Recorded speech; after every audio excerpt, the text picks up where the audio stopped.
दोस्तों नमस्कार। कुंभ राशि वाले मेरे मित्रों, आज के ज्योतिष के इस बेहद ही खास और आपकी जिंदगी में एक नया मोड़ लाने वाले कार्यक्रम में बहुत बहुत स्वागत है। हृदय से अभिनंदन है। माता रानी आपकी हर मनोकामना पूरी करें। दोस्तों, आज के इस वीडियो में जो जानकारी हम आपको देंगे वह कोई साधारण जानकारी नहीं है। कारण इसका यह है कि यह जानकारी आपको आने वाले बहुत बड़े खतरों से और मुसीबतों से बचा सकती है। आज हम आपको आपकी जिंदगी से जुड़े एक ऐसे खतरे के बारे में सचेत करेंगे जिसके बारे में शायद आपको अंदाजा भी नहीं है। आज हम आपको एक ऐसे इंसान के बारे में बताएंगे जो पिछले जन्म से ही आपके पीछे पड़ा हुआ है और इस जन्म में भी वह आपके साथ है, आपके आसपास ही है और आपको समय समय पर चोट पहुंचाता रहता है, परेशानी में डालता रहता है। अब समस्या यह है कि इसकी आपसे शत्रुता इस जन्म की नहीं है, पिछले जन्म की है। तो यह चाहकर भी आपका भला नहीं कर पाएगा, क्योंकि कर्म का विधान यह कहता है कि यह केवल और केवल आपसे शत्रुता निभाने के लिए ही इस संसार में आया है। तो अब ऐसे में यह आपके साथ रहकर भी हमेशा और हमेशा आपका नुकसान ही करेगा, कभी कभी तो आपको भयंकर परेशानियों में भी फंसा देगा।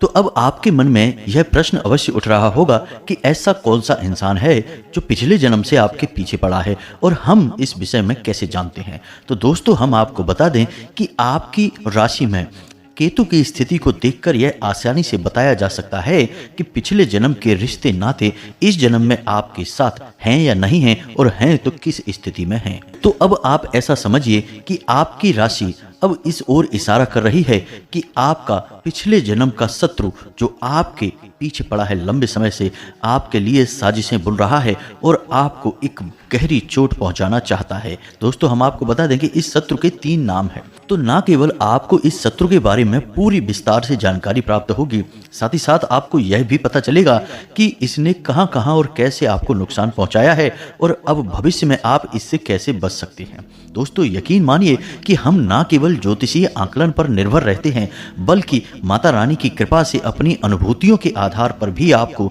सतर्क करने की कोशिश करते हैं। कम से कम माता रानी ने हमें इतना आशीर्वाद तो दे ही दिया है कि हम चीजों को महसूस तो कर ही सकते हैं। तो ऐसे में आप हमारे शब्दों को और हमारे प्रयासों को बिल्कुल ही विफल ना होने दें, हमारी बातों पर यकीन करें और इस वीडियो को पूरा देखें। और जो बातें हम आपको आगे वीडियो में बताने जा रहे हैं, उन बातों पर गहराई से विचार करें, उन्हें अपने जीवन में उतारने की कोशिश करें। दोस्तों, हम आपको एक बात का यकीन दिला देते हैं कि आप यदि विश्वास बनाकर रखेंगे तो हम तो प्रयास कर ही रहे हैं, माता रानी भी आपके लिए अपनी दया दृष्टि आपकी ओर करेंगी और आपके जीवन में सुख की और खुशियों की नदियां बहने लगेंगी। बस जरूरत है तो आपके विश्वास की। जी हाँ दोस्तों, आप विश्वास करेंगे तो ही यह सब होगा। तो बस थोड़ा सा समय निकालिए और पूरे धैर्य के साथ इस वीडियो को देखना।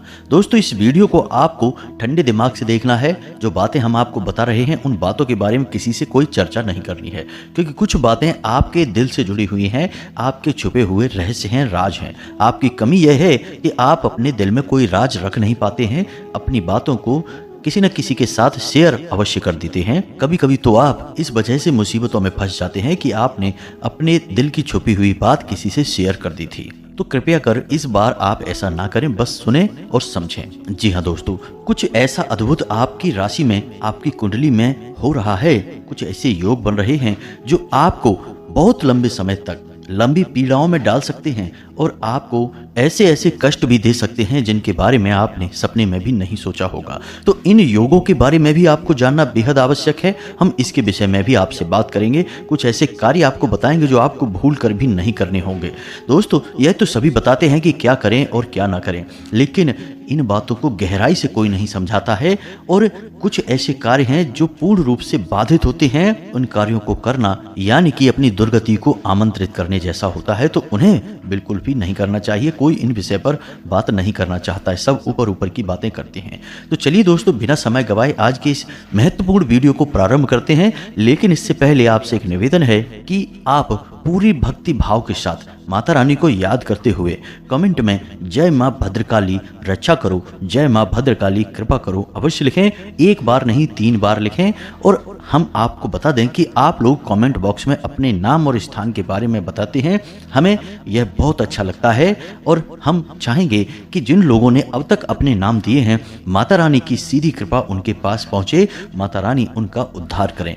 हम उनके नाम से आहुतियां अपने यहाँ शनिवार वाले हवन में अवश्य ही करवा देंगे। दोस्तों, यहीं से तो प्रेम का बंधन बनता है।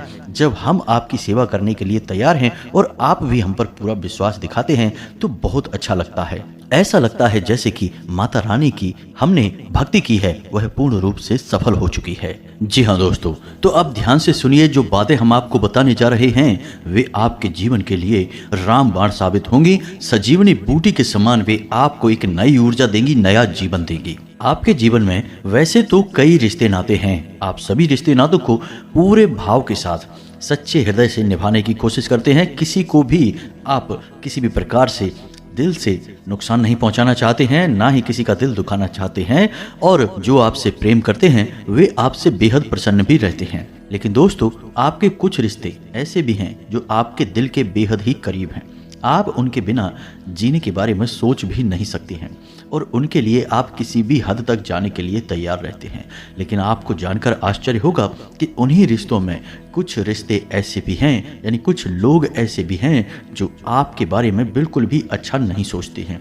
अब ऐसा नहीं है कि वे जानबूझकर आपको हानि पहुंचाना चाहते हैं, आपके जीवन को नर्क बनाना चाहते हैं।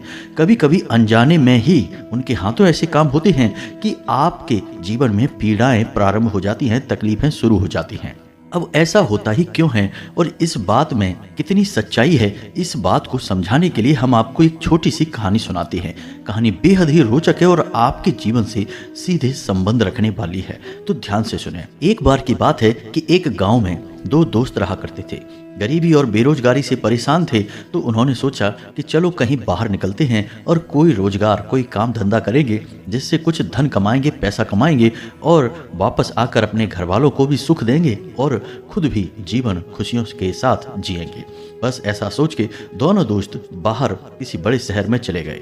दोनों ने दिन रात वर्षों तक काम किया और खूब सारा धन कमाया। अच्छा खासा धन कमाने के बाद फिर उनकी मनसा हुई कि अब अपने गांव वापस जाया जाए, अपने रिश्ते नातों में अपना जीवन बिताया जाए। क्योंकि पैसा तो बहुत सारा कमा ही लिया था, तो अब पैसे की कोई समस्या है ही नहीं, अब जीवन में आनंद ही आनंद होगा। तो अब दोनों ही दोस्त अपने गांव के लिए रवाना हुए। अब गांव लौटते लौटते बीच रास्ते में एक घना जंगल मिला और उस घने जंगल में ही रात भी हो गई। तो अब ऐसे में हुआ यह कि दोनों दोस्तों ने उसी जंगल में ही एक पेड़ के नीचे रात बिताने का फैसला लिया। अब एक दोस्त ने कहा कि मैं पास ही के किसी गांव में जाता हूं और कुछ खाने पीने का सामान लेकर आता हूं, तुम यहीं पर रुको और मेरी प्रतीक्षा करो और यहीं पर अपना धन भी संभाल कर रखना। ऐसा कह के वह दोस्त पास ही के एक गांव में चला गया कुछ खाने पीने का सामान लेने के लिए, और एक दोस्त वहीं पर रुक गया जंगल में उस पेड़ के नीचे। तो दोस्तों, जो दोस्त गांव में गया था खाना लेने के लिए, उसके मन में लालच उत्पन्न हो गया। उसने सोचा कि इतना सारा धन हम लेकर जा रहे हैं, यदि इस खाने में मैं जहर मिला दूं तो मेरा वह दोस्त मर जाएगा और उसका सारा धन मेरे हिस्से में आ जाएगा। अब चूंकि हम घने जंगल में हैं, रात भी है, तो कोई गवाह भी नहीं है, किसी को पता भी नहीं चलेगा कि हुआ क्या, और गांव में जाकर कह देंगे कि उसे किसी सांप ने डस लिया। बस इतना सोचने के बाद उसने खाने के उस सामान में जहर मिला दिया और अपने दोस्त को लाकर खिला दिया। फिर हुआ वही जो होना था, यानी कि उसके दोस्त की मृत्यु हो गई। अब सारा धन इस दोस्त के पास आ चुका था जो बाजार गया था कुछ सामान लेने के लिए। अब जब सारा धन लेकर वह अपने गांव पहुंचा तो उसका जीवन खुशियों से भर गया। धन बहुत सारा था, सारे धन का आनंद लेना उसने शुरू कर दिया और अपना जीवन खुशी खुशी बिताने लगा। कुछ दिनों के बाद उसका विवाह हो गया। विवाह होने के बाद उसके एक संतान उत्पन्न हुई, एक लड़का। दोस्तों, बचपन से ही वह लड़का बीमार रहने लगा। उसकी बीमारी में लगातार पैसा खर्च होता जा रहा था और कहीं भी उसकी बीमारी का ठीक से इलाज हो नहीं पा रहा था। सारे डॉक्टर, सारे वैद्य हर तरीके का उपचार करवा लिया, लेकिन उसकी बीमारी के बारे में ना तो कुछ पता चलता था और ना ही वह ठीक रहता था। लगातार बीमार रहने के कारण उसके इलाज में काफी सारा धन खर्च होने लगा। धीरे धीरे वह बालक बड़ा होने लगा, तो कभी वह ठीक रहता और कभी वह बीमार रहता। इस प्रकार लगातार बीमारियों के क्रम से उस इंसान के द्वारा लाया गया सारा धन उसकी बीमारी में ही खर्च हो गया। धीरे धीरे हुआ यह है कि अब उसके ऊपर कर्जा भी बढ़ने लगा। चूंकि उसकी संतान लगातार बीमार रहती थी तो वह मानसिक तौर पर भी बहुत परेशान रहता था, तो कहीं किसी नए काम में उसका कोई मन भी नहीं लगता था। अब स्थिति धीरे धीरे बिगड़ती चली जा रही थी। जब वह इंसान एक बहुत मोटे कर्ज में दब गया, उसके बाद एक दिन ऐसी घटना घटी कि वह लड़का बहुत ज़्यादा बीमार हो गया और रात्रि के समय वह मृत्युशैया पर पहुंच गया, यानी कि उसकी मृत्यु का समय नजदीक आ गया। तो जब उसकी मृत्यु का समय नजदीक था तो उसका पिता यानी कि वह एक दोस्त उसके पास बैठा था। पास बैठे हुए वह रो रहा था। उसके दिल में बहुत दर्द था क्योंकि उसकी औलाद उसके सामने ही मर रही थी। उसने अपने बेटे से बड़ी भावनाओं के साथ कहा कि बेटे, मैंने बहुत कोशिश की, बहुत प्रयास किए, लेकिन मैं तुम्हारी जान बचा नहीं पाया, मुझे इसके लिए माफ़ कर देना। तो वह बेटा, इतना सुनते ही उस बेटे ने आंखें खोली और उसने कहा, कौन बेटा और कौन पिता?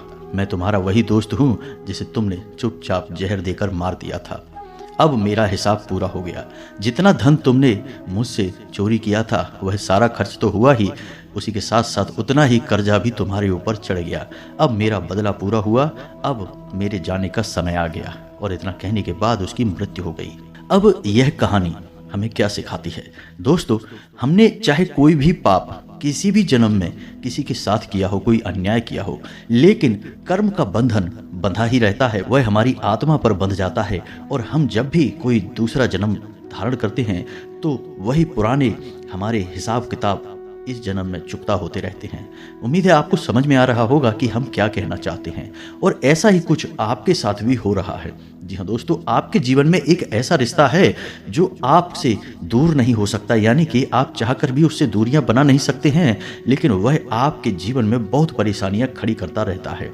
अब ऐसे में होता यह है कि वह आपका रिश्तेदार आपको चाहे जानबूझकर कष्ट न देता हो, लेकिन परिस्थितियों का ऐसा निर्माण होता है कि हिसाब किताब बराबर होने के चक्कर में आप परेशान बने रहते हैं। दोस्तों, यह आपका इस जन्म का नहीं, पिछले जन्म का नाता है, यानी पिछले जन्म का हिसाब किताब है। तो अब ध्यान से सुनिए, हम इस इंसान के बारे में आपको सारी बातें अब बताने जा रहे हैं विस्तार से, इसके संकेत, इसके लक्षण और इसकी आदतों के बारे में। दूसरा, हम इसके नाम के बारे में भी बताएंगे। जी हाँ दोस्तों, हम 3 नाम आपको बताएंगे। इन 3 नामों में से एक नाम निश्चित तौर पर इस इंसान का होगा, जो कि आपकी राशि कहती है, आपके ग्रह कहते हैं, हम वही बोलते हैं लाल किताब के अनुसार। तो दोस्तों, ध्यान से समझते चलिए, और आपने इन बातों को यदि ठीक से समझ लिया तो हम गारंटी देते हैं कि आपके जीवन में फिर कोई परेशानी आएगी नहीं, और यदि आएगी भी इस इंसान की वजह से तो आप उसके लिए सतर्क हो जाएंगे। जी हाँ दोस्तों, तो ध्यान से समझिए, यह एक इंसान ऐसा इंसान है जिसने आपको कई बार परेशान कर रखा है, मानसिक तौर पर भी और आर्थिक तौर पर भी यह आपको बर्बाद कर चुका है। आपका मन करता है कि आप इससे पीछा छुड़ा लें और आप इससे कहीं दूर चले जाएं या इसे ही अपने पास से दूर भगा दें, लेकिन दोस्तों, आप चाहकर भी ऐसा नहीं कर पाते हैं, क्योंकि आप भावनात्मक तौर पर दिल से इससे जुड़े हुए हैं। तो आप इससे दूरी भी बना नहीं सकते हैं, इसके बिना भी रह नहीं सकते हैं, और इसके साथ भी आप रह नहीं पा रहे हैं। जी हाँ दोस्तों, परिस्थितियां ही ऐसी बनती जा रही हैं कि आपका जीवन इसके साथ रहकर भी कष्ट में गुजर रहा है, और आप इसके बिना रहने के बारे में भी सोच नहीं पा रहे हैं। जी हाँ दोस्तों, विचार करके देखिए, बड़े ही मंथन के बाद, बड़ी ही अध्ययनों के बाद हम आपको ये सारी बातें बताने जा रहे हैं। यह इंसान आपके बनते हुए काम में रोड़े अटकाता है, आपकी हर कही हुई बात के खिलाफ जाता है, आपकी बात हमेशा काटने की कोशिश करता है। आपको ऐसा लगता है कि यह आपके विरोध में रहता है, फिर चाहे आप इससे अच्छी बात कहें या बुरी बात कहें, यह आपकी कोई भी बात नहीं मानता है। असल में देखा जाए तो यह आपके लिए मन में विशेष कोई भाव नहीं रखता है। जैसे कि ज्योतिष शास्त्र में चंद्र और बुध का रिश्ता है, पिता और पुत्र का, जिसमें कि चंद्र पिता है और बुध पुत्र है, जिसमें कि चंद्र बुध के साथ में बड़ा प्रेम पूर्ण बर्ताव करते हैं, लेकिन बुध चंद्र से शत्रुता रखते हैं। यानी कि एक तरफ तो प्रेम है और दूसरी तरफ शत्रुता है। यह रिश्ता एक दोधारी तलवार की तरह होता है। तो ठीक इसी प्रकार इस इंसान से आपका रिश्ता है। यह इंसान समय समय पर आपको रुपए पैसे को लेकर भी कई बार परेशान कर चुका है, घाटा पहुंचा चुका है, आर्थिक तंगी में डाल चुका है। और दोस्तों, यह आपके अपने करीबियों में ही है, यह कोई आपका पराया नहीं है, अपना ही है। अब ध्यान से सुनिए, सबसे बड़ा इसका जो लक्षण है वो हम आपको बताने जा रहे हैं कि जब भी यह इंसान आपके पास होता है तो आप हमेशा दोहरी भावनाओं में फंस जाते हैं। यानी एक तरफ तो आप इसके साथ रहना नहीं चाहते, इसके पास भी बैठना नहीं चाहते हैं, और दूसरी तरफ आप इससे दूर भी जा नहीं सकते हैं, आपकी मजबूरियां हैं। तो अब ऐसी स्थिति में आप क्या कर सकते हैं? दोस्तों, आपको अपने बौद्धिक बल का प्रयोग करना होगा। यानी कि कोई भी काम बिना विचारे आपको नहीं करना है। इस इंसान पर आपको जितना हो सके उतना कम से कम निर्भर रहना है और इस इंसान को कोई भी जिम्मेदारी वाला कार्य आपको नहीं देना है। दोस्तों, जो पूर्व जन्म के बंधन होते हैं उनमें कुछ रिश्ते तो ऐसे होते हैं जो हमें बहुत बड़ी मदद देते हैं, हमारे मददगार साबित होते हैं, और कुछ ऐसे होते हैं जो हमें केवल और केवल नुकसान पहुंचाने के लिए आते हैं, परेशान करने के लिए आते हैं। और इनके साथ भावनात्मक खेल बहुत उल्टा सा होता है दोस्तों। जो आपका भला करना चाहते हैं, दिल से आपका भला चाहते हैं, आपकी ज़िंदगी में अच्छे अच्छे काम होते देखना चाहते हैं, उनसे आपका प्रेम लगाव ज़्यादा होता नहीं है। आप उनको देखा जाए तो ज़्यादा भाव नहीं देते हैं। लेकिन जो आपके असली शत्रु होते हैं पिछले जन्म के, उनसे ईश्वर आपका बहुत गहरा भावनात्मक जुड़ाव बना देता है। यानी कि नुकसान खाते हुए भी, परेशान होते हुए भी आप उनके हित में ही सोचते रहते हैं, उनके लिए ही जीते मरते रहते हैं। जैसे एक दीपक का रिश्ता पतंगे के साथ होता है। पतंगा अच्छी तरह से जानता है कि वह जल जाएगा, उसके पंख जल जाएंगे, तब भी वह बार बार दीपक की लौ के नजदीक जाता है। उसका प्रेम ही कुछ ऐसा है, ईश्वर ने उसे इसी प्रकार बनाया है। तो आप समझिए, और थोड़ा सा आपको कठोरता से और व्यवहारिक होकर सोचना पड़ेगा, तब आप इस तरह की परेशानी से छुटकारा पा सकते हैं। दोस्तों, अब ध्यान से सुनिए, हम इस इंसान की राशि और नाम के बारे में आपको बताने जा रहे हैं। दोस्तों, इस इंसान का नाम आ अक्षर से शुरू होता है और इसकी मेष राशि होती है। दूसरा, इसका नाम जा अक्षर से शुरू होता है और इसकी वृश्चिक राशि होती है। और तीसरा, इसका नाम सा अक्षर से शुरू होता है और इसकी कुंभ राशि होती है। जी हाँ दोस्तों, हमने 3 नाम आपको इसीलिए बताए हैं कि यह एक ही इंसान के 3 नाम भी हो सकते हैं या फिर अलग अलग लोगों के नाम भी हो सकते हैं। फिलहाल आपकी राशि यह बताती है कि इस समय आपके जीवन में इन 3 नाम वाले लोगों का बहुत बुरा प्रभाव पड़ने वाला है। आपके लिए नई मुसीबतें खड़ी होने वाली हैं, बनते काम में रुकावटें आएंगी, परेशानियां आपको चारों तरफ से घेरेंगी। सतर्कता ही आपका बचाव रहेगा, हम पहले भी आपको कह चुके हैं, फिर से यही कह रहे हैं। और दूसरा दोस्तों, हम आपको बताएं कि आप दैवीय शक्तियों को जागृत कर लें, अपनी कुल देवी को अपने हित के लिए, अपने कुल की रक्षा के लिए जागृत कर लें, उनकी पूजा पाठ करें, विधि विधान के साथ करें, तब आपकी हर हालत में रक्षा होगी, आपका जीवन बचेगा और आपका उद्धार होगा। अब कुछ लोग ऐसे हैं जिनको अपनी कुल देवी के बारे में पता ही नहीं है, तो उनके लिए हम एक बेहद ही शक्तिशाली उपाय बता रहे हैं, जिसमें केवल 7 दिनों के अंदर आपकी कुलदेवी आपको सपनों में आकर अपने बारे में बताएंगी, संकेत देंगे, किसी न किसी माध्यम से आपको जानकारी अवश्य देंगी, और फिर आप उनका अपने घर में स्थापन करें और विशेष विधि विधान से पूजा पाठ प्रारंभ करें, तभी आपके जीवन का उद्धार है। अन्यथा आपको परेशानियों से कोई भी शक्ति बचा नहीं सकती है। जी हाँ दोस्तों, हमने पिछले वीडियो में भी कहा था कि जिन लोगों को इस उपाय के बारे में जानना है वे कमेंट करके बताएं, तो ढेर सारे कमेंट आए कि आप कुल देवी के बारे में हमें उपाय बताएं, रास्ता दिखाएं। तो ध्यान से सुनिए यह उपाय, जिसमें कि आपको हम कुल देवी के बारे में बताने जा रहे हैं कि कैसे आपको अपनी कुल देवी की जानकारी मिलेगी। अब ध्यान से सुनिए, यह उपाय शुक्रवार के दिन से प्रारंभ होगा। तो शुक्रवार के दिन आपको सुबह जल्दी नहा धोकर शुद्ध होकर अपने पूजा घर में जाना है। पूजा घर में जाने के बाद आपको एक साबुत सुपारी लेनी है। सुपारी देवी का शुद्ध स्वरूप माना जाता है दोस्तों। अब याद रखें कि सुपारी खंडित नहीं होनी चाहिए, साबुत होनी चाहिए। अब इस सुपारी को आपको अपने पूजा घर में रखना है, यानी जिस अलमारी में भी आपने भगवान की स्थापना की है, उसी अलमारी में आपको इस सुपारी की भी स्थापना करनी है। देवी का आवाहन करना है, अपने मन में कहना है कि हे देवी, हमें आपके बारे में बिल्कुल भी ज्ञान नहीं है, हम अनभिज्ञ हैं, आप हमारा निमंत्रण स्वीकार करें और आप हमारे घर पधारें। सुपारी को जब आप वहां पर रखेंगे तो आपको याद रखना है कि नीचे आपको लाल रंग का आसन बिछाना है। लाल रंग के आसन को बिछाने के बाद आपको सुपारी रखनी है और सुपारी के ऊपर आपको थोड़ा सा जल छिड़कना है। जल छिड़कते समय आपको यह ध्यान करना है कि माता, हम आपको जल समर्पित कर रहे हैं, कृपया कर ग्रहण करें। उसके बाद आपको माता को एक धागा समर्पित करना है। मौली का धागा होना चाहिए, और जब आप धागा समर्पित करें तो मन में कहते जाएं कि हे माँ, हम आपको वस्त्र अर्पित कर रहे हैं, कृपा कर ग्रहण करें। इसी प्रकार सुपारी के ऊपर सिंदूर लगाकर मन में स्मरण करें कि हे माँ, हम आपको श्रृंगार अर्पित कर रहे हैं, कृपा कर ग्रहण करें। इसके बाद आपको गाय के घी का एक दीपक जलाना है। दीपक पीतल का होना चाहिए, ध्यान रखना है आपको। तांबे का, मिट्टी का या आटे का नहीं होना चाहिए। पीतल के दीपक में आपको गाय का घी डालकर दीपक जलाना है और इसके बाद हाथ जोड़कर माता का स्वरूप सुपारी को मानकर मन ही मन यह स्मरण करना है कि माते, हमसे जो गलती हुई हो उसे क्षमा करें, हमारी रक्षा करें, हमारे कुल की रक्षा करें और हमारे घर में स्थान ग्रहण करें। कृपा कर हम अबोध बालकों को अपने संकेत दें। हमें आपके बारे में कुछ भी पता नहीं है, हम आपसे पूरी तरह अनभिज्ञ हैं, अनजान हैं, तो किसी न किसी रूप में हमें संकेत दें, चाहे सपने के माध्यम से, चाहे किसी अन्य प्रकार से। अब जब इस प्रकार से आप प्रार्थना करेंगे तो वह सुपारी जो है वह मात्र शक्ति का शुद्ध स्वरूप बन जाएगी। अब आपको रोज सुबह शाम नहा धोकर स्वच्छता के साथ, शुद्धता के साथ इस सुपारी का कुल देवी को मानकर ही पूजन करना है और अपने घर के मुख्य दरवाजे पर, यानी कि जो दहलीज है उसके ठीक बीचों बीच आपको एक कुल देवी के नाम का ही दीपक जलाना है और दीपक की बाती का मुख बाहर की ओर कर देना है। जी हाँ दोस्तों, यह प्रक्रिया आपको 7 दिनों तक लगातार करनी होगी। सुबह शाम अखंड होनी चाहिए, बीच में एक भी बार खंडित नहीं होनी चाहिए, व्यवधान नहीं आना चाहिए।